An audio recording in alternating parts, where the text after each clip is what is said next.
Hello everyone and welcome to this semester's final edition of the 5 Cent Cigar Newscast. I'm Adam Zangari, thank you so much for joining us.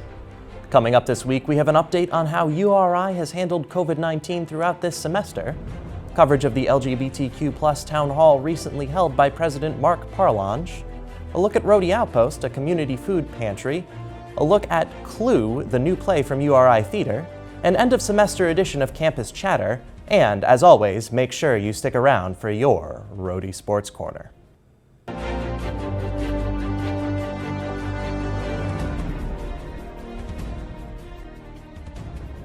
This semester marked a decided return to normal compared to previous semesters, with many classes returning to an in-person format and restrictions that had been put in place for the previous 2 semesters relaxed or lifted entirely.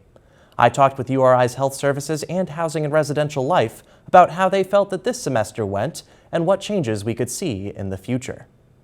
After 2 semesters heavily affected by COVID-19, URI's Health Services took steps to ensure that the fall 2021 semester would be much closer to a more normal experience. While some restrictions, including universal masking, remained, many classes returned to an in-person format, and more students were on campus than throughout the past 2 semesters. According to Ellen Reynolds, the Director of Health Services, the guidelines were changed primarily due to safe and effective COVID-19 vaccines becoming more easily accessible.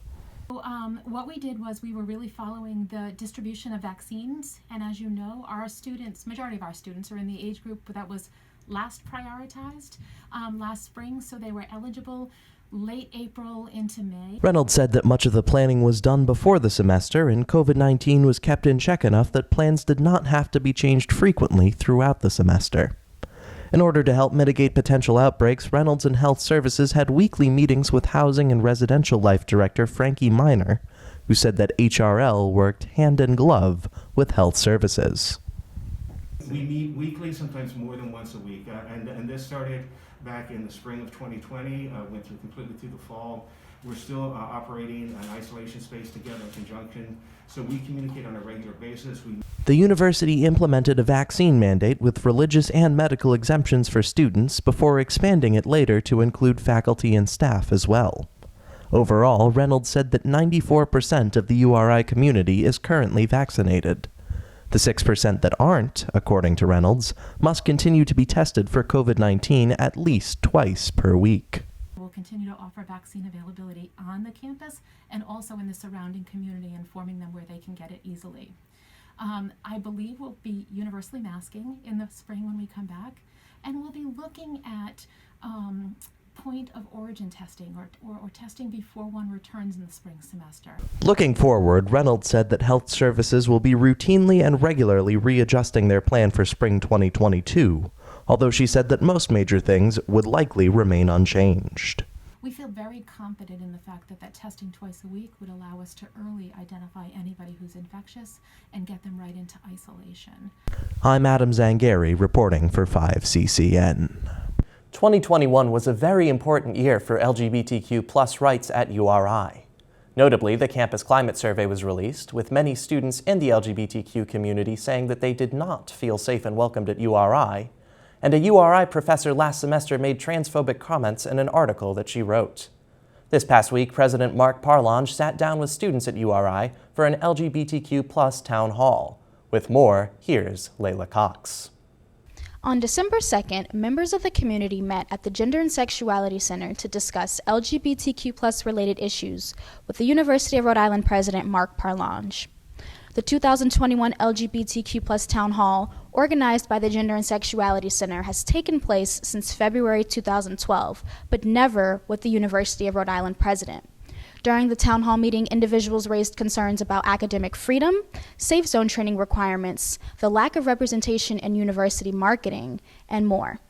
On the topic of academic freedom, students raised concerns about URI Professor Donna Hughes.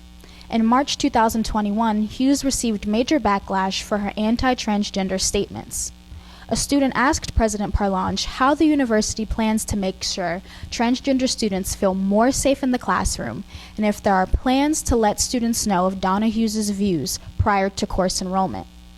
President Parlange responded by emphasizing the duty to foster the well-being of the community within academia, and says that a lot of work still needs to be done here at the University of Rhode Island. Annie Russell, director of the Gender and Sexuality Center, is impressed with President Parlange's immediate efforts to move towards more diversity and inclusion here on campus. Here's what she has to say. Audience members asked some very challenging questions about folks in our community that are not very welcoming of trans people, and that's to put it mildly, right? And I think he was very clear about not using academic freedom as an excuse for people to be able to spread bias. I think that's what he really spoke to in some of the language that he used, and I have not heard that come from a university president here. According to Russell, students are boldly demanding for more inclusion in the classrooms. When asked about how safe zone trainings could be required for all students, faculty, and staff, Vice President of Student Affairs Kathy Collins explained how the collective bargaining agreement between labor unions and the university makes it difficult for certain trainings to be required. President Parlange said he would support new initiatives for more LGBTQ+ representation in URI's marketing. One student shared with Parlange that many community members felt underrepresented because of the lack of clear signifiers for LGBTQ+ identities across campus. Several more issues were raised at the town hall meeting regarding art installations created for LGBTQ+ members, gender-inclusive restrooms across campus, more non-student support of the Gender and Sexuality Center, increased wages for underprivileged student workers, and the likelihood of bringing back the Gender Equity and Leadership Learning Living community to campus. President Parlange said that the most important thing during the town hall was to listen, learn, and ask what type of university everyone wants to attend. He believes that the University of Rhode Island could be more ambitious on its impact in the world and the knowledge that is brought into it. A lot of the issues asked are questions that I think about every day, thinking about the community at the University of Rhode Island. So it was really, for me, it was great to have a very engaged community that was willing to share in a very constructive and positive way, I think. The Gender and Sexuality Center plans to stay in close communication with University President Parlange until exponential change is seen. According to Russell, these are concrete plans, not dreams. I'm Leila Cox, reporting from the Good 5 Cent Cigar News. The URI Theater Department recently began performances of their new show, Clue, on stage, which began December 2nd and runs through December 12th. Our own Sophia Szabo caught up with the crew to learn more about the show. Last week, the theater department debuted their second play of the semester, Clue, on stage. It's a laugh-out-loud murder mystery based on the popular board game. The production features all of the iconic characters from the board game, just like Mrs. White, Mr. Green, Miss Scarlet, Mr. Plum, Mrs. Peacock, and of course, Colonel Mustard. Aspects from the game, such as the recognizable rooms, are heavily featured and reflected in the intricate set. The set is basically like an extra character in the show, just the way it really determines how we're able to move and where we can go through this house, and it's the site for different murders and for where we find certain clues and weapons throughout the house. The story follows the band of characters as they try to get to the bottom of several murders that occur while they are in the manor. The actors delivered clever one-liners and performed visual jokes that were always returned with a roar of laughter from the audience. So one challenge for me was just not laughing at everything and then like having these aha moments where like that's so insane, but like, oh, we have to keep going, like can't let things slip up. As well as the show's taxing. We have like I don't even know how long it is a sequence. We're running in and out of doors, backstage, across the stage, there's a lot happening. I would say my biggest challenge was that the show was very taxing, but equally, if not more so, rewarding. Although the show could not sell tickets to full capacity due to COVID restrictions, opening weekend had a successful turnout with over 200 attendees for the Saturday matinee. Jenna Muldoon hopes that the show provides comedic relief from the gloomy reality of the ongoing pandemic. A live just performance is so enriching, and then something that's so full of laughter and so much for the audience and about the audience is really enriching, and I think everyone just needs to laugh right now, so I think definitely coming to see Clue is the way to do it. Tickets for Clue on Stage can be purchased at the Fine Arts Center box office, either in person or online. Prices range from $20 for the general public for $15 for URI students, faculty, and staff. More information about showtimes can be found on the theater department's website. Sophia Szabo for 5 Cent Cigar News. The upcoming holiday season is as good a time as any to remember to donate whatever you can to the less fortunate. Throughout the year, however, URI is served by Rhody Outpost, a food pantry available to students and those in need within the URI community. Newscast editor Imani Fleming sat down with them to discuss their services and what items they are in need of. In partnership with St. Augustine's Episcopal Church, Rhody Outpost is URI's food pantry managed by the Dean of Students' offices and staffed by student and community volunteers. Assistant Dean Jackie Springer tells us more. So when we're talking about Rhody Outpost, it is the food pantry. That's what Rhody Outpost is. Students are able to go online, take a look at the inventory that we have, and select food and non-food items that they need in order to help make their ends meet. Not only does the pantry provide students with food items, but there are specific programs within student support and advocacy services that recognize all potential basic needs or the lack thereof. Most of the time, what we're talking about in that sense around basic needs is food, housing, random financial struggles that can impact food and housing. Our request is that students are enrolled. However, if it's the case that a student is on a leave of absence or they've had something come up, as long as you have a student ID number and we can see that you're active with the university, students are able to come and request items from there on a weekly basis.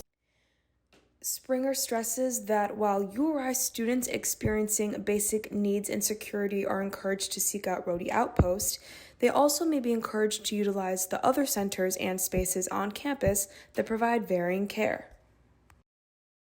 Students who come to Rhody Outpost might also have other financial needs, but we never have those conversations in the space of the pantry. The Rhody Outpost Food Pantry is located on St. Augustine's Episcopal Church in Kingston. They are open for pickup on Tuesdays from 3 to 4 p.m. and Fridays from 3 to 5 p.m., except holidays or by appointment if needed. Imani Fleming reporting, 5 Cent Cigar News. And now over to Aniekan Okon with your Rhody Sports Corner. Thanks, Adam.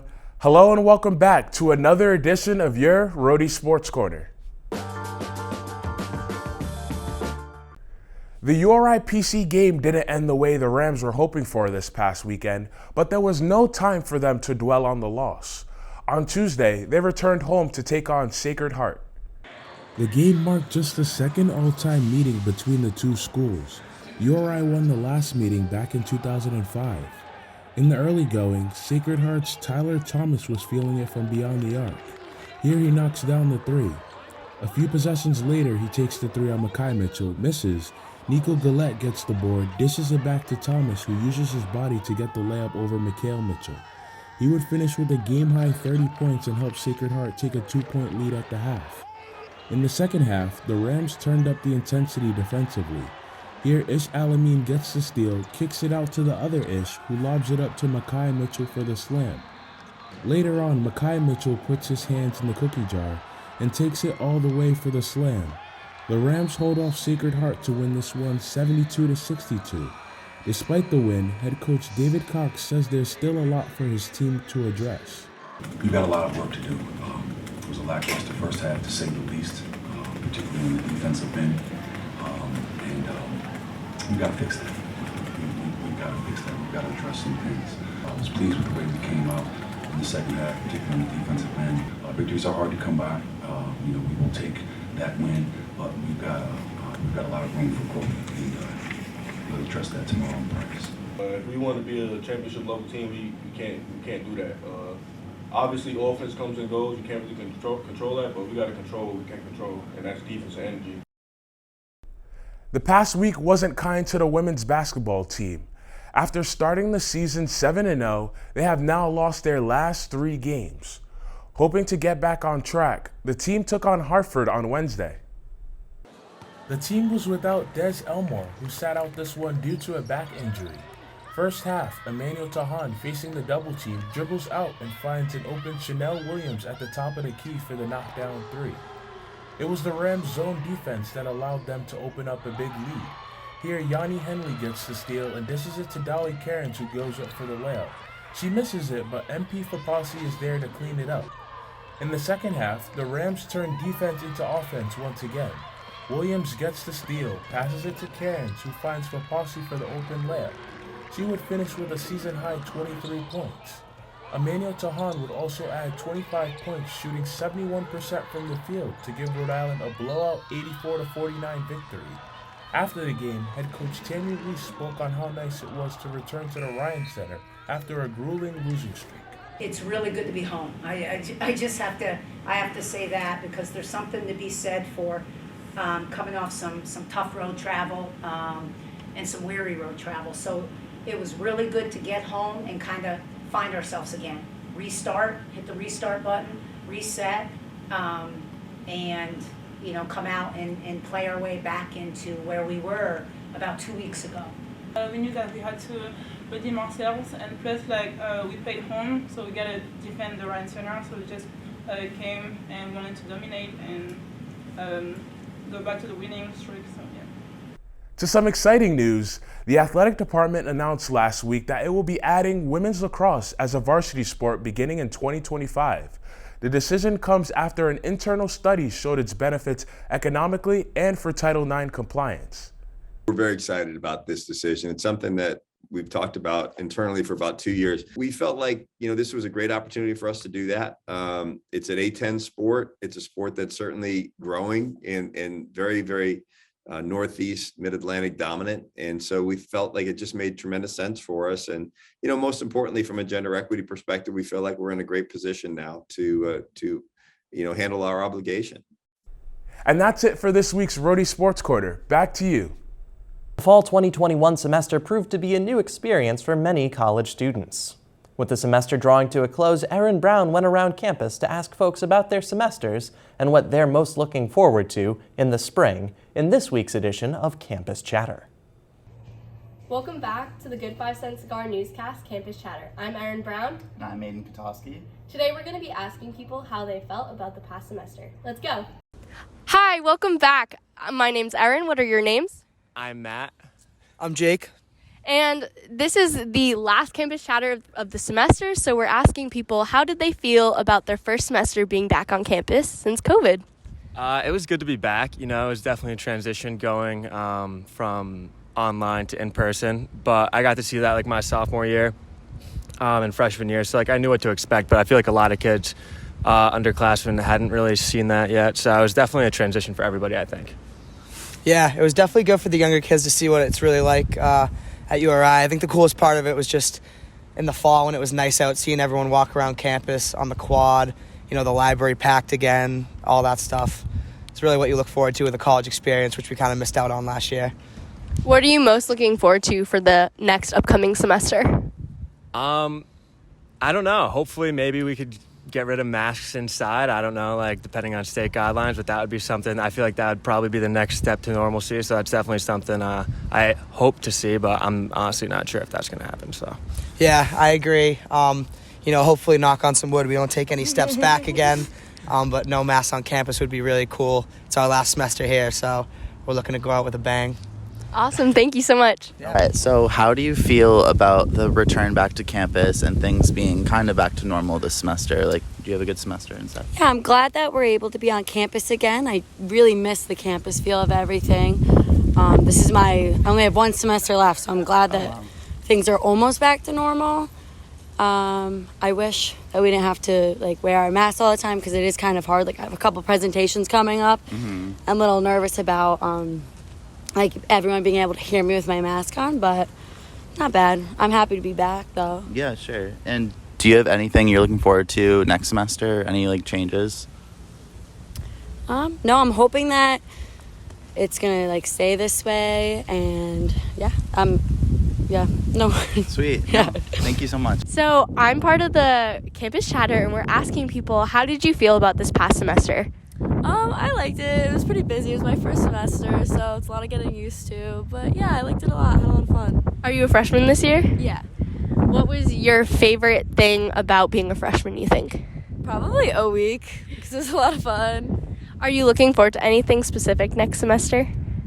Not really. I guess just like changing it up. It's kind of nice to go from like having the same classes all year, and now we get like a break in between, and like you can switch it up a little bit so it's not super repetitive. Absolutely. Thank you so much. Yeah, of course. That's all we have for you this week at the 5 Cent Cigar Newscast.